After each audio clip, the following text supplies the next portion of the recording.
Imagine planning a simple weekend fishing excursion with your family, only for it to end in your loved one being sent to a place ominously nicknamed Alligator Alcatraz.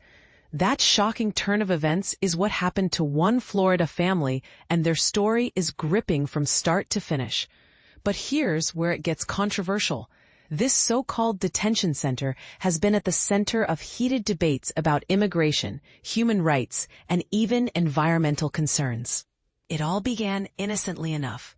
M, who only wants to be identified by that initial, was born in Guatemala and now lives in Fort Lauderdale, Florida, with her husband and their baby. One weekend in early July, the couple decided to head to the Everglades, a vast and famously swampy nature preserve, to fish for perch. M needed to breastfeed, so she took a break in their car while her husband continued fishing. That's when a fish and wildlife officer approached him, checking for fishing licenses.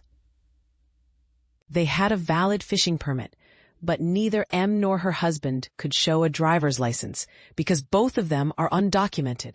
What seemed like a minor oversight quickly spiraled out of control. The couple was arrested and taken to a local jail, prompting the worst fear imaginable for those who lack legal immigration status in the U.S. M recalls being separated from her husband and not knowing how or even if she'd see him again. In the commotion, she felt her diabetes flare up, and she worried about feeding her infant without proper water or rest. Unable to see her husband, M tried to reassure the baby every time she heard an echoing knock through the wall. She says they tapped back and forth for 8 hours, trying to hold on to any sense of connection. Eventually, M was released later that night. She left wearing an ankle monitor and with an order to leave the country within 3 months. Her husband was nowhere to be found. According to M, no official could or would tell her where he had been taken.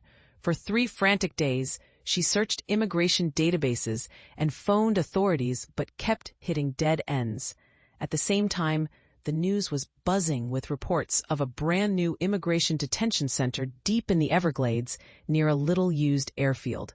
Hastily built to handle up to 5,000 detainees, the facility is made up of tents and caged cells. State and federal officials call it Alligator Alcatraz, playing on the idea that it's surrounded by alligators and swampland for miles around. But here's the part most people miss. The center was constructed and is run by the state of Florida, which sets it apart from most other immigration detention facilities in the country.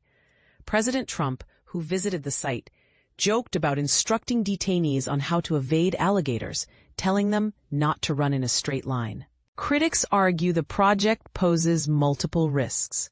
Environmentalists are concerned for the local ecosystem and potential for mosquito-borne disease transmission, while human rights advocates question the conditions inside. The Human Rights Watch report, published on July 21st, highlighted abusive and degrading treatment across multiple U.S. detention centers, adding extra fuel to the debate.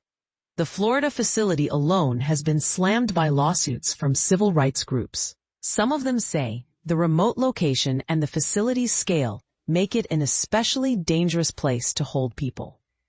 M soon learned her husband was in fact being held at Alligator Alcatraz, although it took 4 agonizing days to confirm. In a late-night phone call, he described deplorable conditions, outages that shut down both electricity and air conditioning, suffocating heat, and limited water access that restricted inmates to a single shower per week. Some detainees even claimed the food was inedible, and they were swarmed by mosquitoes and other pests. Medical professionals like Dr. Armin Henderson from the nonprofit Dade County Street Response warn of diseases such as Zika, dengue, chikungunya, or West Nile virus being transmitted by mosquitoes. For people with underlying health problems, that could be dire. However, the facility's defenders frame the story very differently. The Trump administration disputes allegations of brutality or substandard conditions, calling them overblown. Trump's border czar, Tom Homan, insisted he personally saw proper nutrition, clean facilities, and health care during his visit. Additionally, Republican State Representative Adam Botana, who toured the detention site, insisted it was above federal standard describing it as orderly, clean, and sufficiently cool. "He ate better yesterday than I ate today," Homan quipped, insisting that the complaints are exaggerated attempts to smear law enforcement. For proponents of the facility, the entire concept can be boiled down to the belief that the law is the law, and those who break immigration rules should be held to account, even if some detainees end up languishing there for extended periods. Nonetheless, data from the Department of Homeland Security paints a more complex picture. Nationally, about 71% of those detained by ICE have no criminal convictions. A Miami Herald investigation revealed that roughly 1/3 of Alligator Alcatraz detainees also have zero criminal record.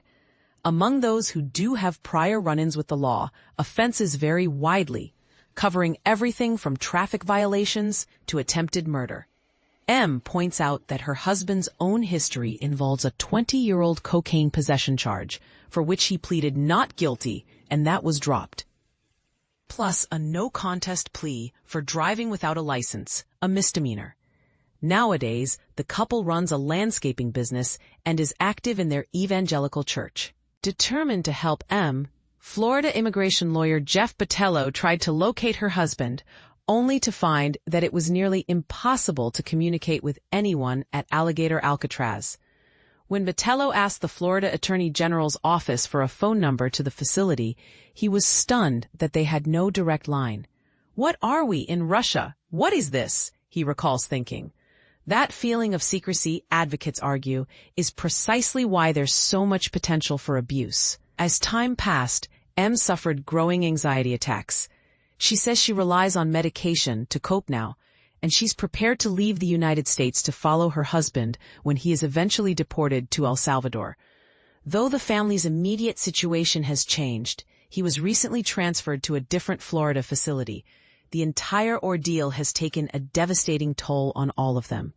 Amid these unsettling reports, the concept of Alligator Alcatraz is being viewed as a prototype.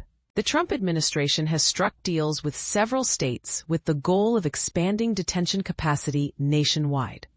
Recently, Homeland Security Secretary Kristi Noem announced a similar 1,000-bed facility in Indiana, nicknamed the Speedway Slammer, after the Indianapolis racetrack. Officials willingly admit they're drawing lessons from the Florida blueprint, and this is the part most people miss. The growing number of state-managed detention centers could create a patchwork of different rules, oversight gaps, and controversies for immigrant detainees who may never see their family members again. Does this approach safeguard our borders, or does it violate fundamental human rights? Let us know what you think in the comments. Are these facilities necessary for national security, or do they go too far?